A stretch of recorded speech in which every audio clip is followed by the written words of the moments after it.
이 성이 발생되면 뇌는 음식 섭취를 중단이라는 신호를 내리지를 못해요. 이러다 보면 과식과 폭식으로 이어지게 되는 거죠. 안녕하세요. 아는 한의사 제한입니다. 한 리서치에 의하면 우리나라 다이어트 인구가 10명 중에 6명이 실패한다고 돼 있어요. 이게 과연 의지가 약해서 실패했을까요? 여러 가지 다른 호르몬에 의해서 실패했을까요? 저번 시간에 제가 다이어트에 관련된 호르몬이 되게 많다고 말했죠. 한 9개 정도 된다고 말씀드렸는데요. 오늘은 이것에 대해서 한번 알아보는 시간을 가지도록 할게요. 다이어트에 관련된 호르몬은 첫 번째, 렙틴이에요. 이게 지방세포에서 분비되는 호르몬인데요. 포만 호르몬이라고 해서 알려져 있죠. 신체 내에서 지방의 양을 일정하게 유지시켜주는 역할을 합니다. 지방 조직의 양이 증가하면 그만큼 지방세포에서 렙틴이 많이 분비돼요. 그러니까 우리 몸은 렙틴이 많이 분비된 걸 보고 지방이 많이 축적된 상태니까 지방량을 유지하기 위해서 식욕을 감소시키고 체내 지방 합성을 줄이고 동시에 에너지 소비를 늘리고 열을 방출시켜요. 와우! 렙틴의 농도만 높아지면 밥을 안 먹을 수 있겠네요? 라고 해서 렙틴을 한번 높여봤죠. 보통 사람에게 이런 실험도 많이 했습니다. 결과는 어땠을까요? 실패했어요. 자, 왜 그랬을까요? 이 연구를 해보니까 오히려 비만진 사람에게서 렙틴 농도가 높게 나타난 거예요. 여러분들이 주의해보세요. 살이 항상 안 찌고 몸무게가 1, 2kg만 찌면은 원장님 너무 몸이 불편해요, 힘들어요. 그런 사람들이 바로 렙틴이 올바르게 작동하는 사람들이에요. 그런데 이 렙틴이 나옴에도 불구하고 그걸 무시하고 내가 배부른 대로 계속 먹는 습관, 이런 것을 우리가 렙틴 저항성이라고 부르게 됩니다. 지방세포에서 분비된 렙틴의 신호가 머리에 올라가서 이제는 그만 먹어야지 라고 해주는데 시상하부에서 그걸 올바르게 수행하지 못하면 렙틴 저항성이 발생됩니다.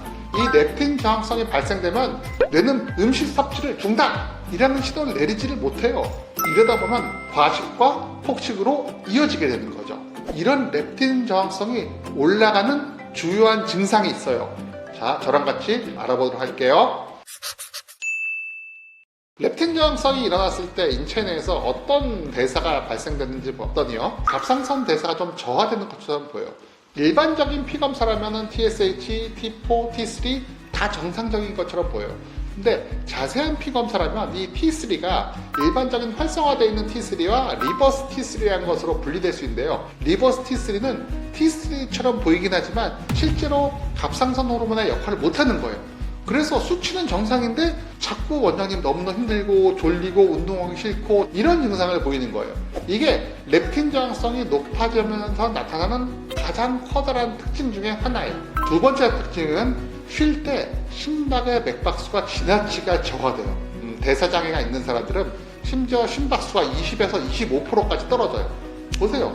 잘 때도 어느 정도 에너지를 태워줘야 됨에도 불구하고 전혀 태워주지 못하면서 기초대사량이 떨어지고 있음을 의미하죠. 이런 특성으로 인해서 다음의 증상이 구체적으로 보이기 시작해요. 1번, 운동을 함에도 불구하고 낮은 대사활동으로 인해서 살이 덜 빠져요. 두 번째, 식단을 바꿔도 젊을 때보다 살이 안 빠집니다. 3번, 폭식을 하고 나서도 일정한 시간이 지나면 또 금세 배가 고파집니다. 네 번째, 남들에 비해서 속도가 너무 느리고 예전 다이어트 속도에 비해서 현저히 느린 살 빠짐 속도를 유지해요. 다섯 번째, 체온이 36.5도보다 자꾸 낮게 세팅돼요.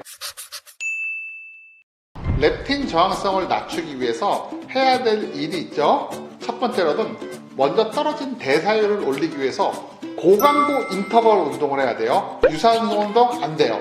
적당한 근력 운동 싫어요. 인터벌 운동은 일주일에 1회에서 2회 이상 10분에서 20분 정도 해주시고요. 이때 심박수가 약 150에서 160회 정도 올라가고 잠깐 쉬었다가 다시 하고, 이것만이 여러분의 대사율을 올리고 렙틴 저항성을 떨어뜨릴 수 있을 거예요. 또한 인슐린이 오버슈트와 다운슈트가 많아지는 고탄수화물 식이를 하신다면 인슐린의 저항성이 높아지고요. 렙틴 저항성과 콤비네이션이 발생되게 된답니다. 그래서 저탄수화물 식사를 하시는 게 좋아요. 그리고 전탄수화물 식이하는데요, 지방 적당히 섭취하는 게 좋은데요, 튀긴 지방이 아니라 올리브라든지 코코넛유, 참기름 그런 것들로 드시는 게 좋습니다. 세 번째는 예전에 멜라토닌 할 때도 한번 설명드렸는데요, 충분한 수면이 렙틴 저항성을 잘 낮춰주는데 정말 많은 도움이 됩니다. 꼭 충분한 수면을 취해서 내장기관이나 호르몬도 충분하게 쉬게 좀 해주세요. 렙틴 다음으로 비만에 관련되어 있는 호르몬이 그렘린이에요. 이 렙틴과 그렘린은 상호 보완적으로 렙틴이 식욕이 포화됐다라고 하는 호르몬이라면 그렘린은 위장에서 분비되는 기하 호르몬이에요. 이게 서로 기량적으로 조절되면서 항상성을 유지한다고 생각했죠. 저녁 10시만 되면 새벽 2시까지 점점 배고픈 이유, 이 그렘린 때문에 그럽니다. 위에 있는 그래프를 보면 그렘린이 저녁 식사를 했는데도 불구하고 밤 10시가 되면 점점 상승하는 것을 볼 수 있어요. 그래서 야식의 유혹을 떨치려면 11시, 12시 이때 잠드는 것이 대단히 중요합니다. 코티졸은 스트레스 호르몬이라고 잘 알려져 있는데요. 보통 단기적인 스트레스에서 유발되는 아드레날린이죠. 이게 코티졸 중에 하나인데요. 식욕을 억제합니다. 그런데 지속적인 스트레스에서 발생되는 코티졸은 식욕을 오히려 증진시켜서요. 이때 지방이나 설탕이 많은 음식으로 편리하게 스트레스를 해소하면요. 이게 우리 몸은 기억하고 있다고 비슷한 보상을 원하게 돼요. 그 결과 만성적인 걱정과 불안에 노출된 사람들은 코티졸이 계속 상승한 채로 유지되어서 식욕 조절이 어려워지게 되는 거죠. 오늘은 나를 살찌우게 하는 호르몬 첫 번째 영상으로 만나뵀어요. 앞서 말씀드린 호르몬 이외에도 에스트로겐 등의 성호르몬, 인슐린, 갑상선 호르몬 등 상당히 많은 호르몬들이 다이어트에 관련되어 있습니다. 이런 내용들에 대해서 다음 시간에 마저 알아보도록 할게요. 안녕!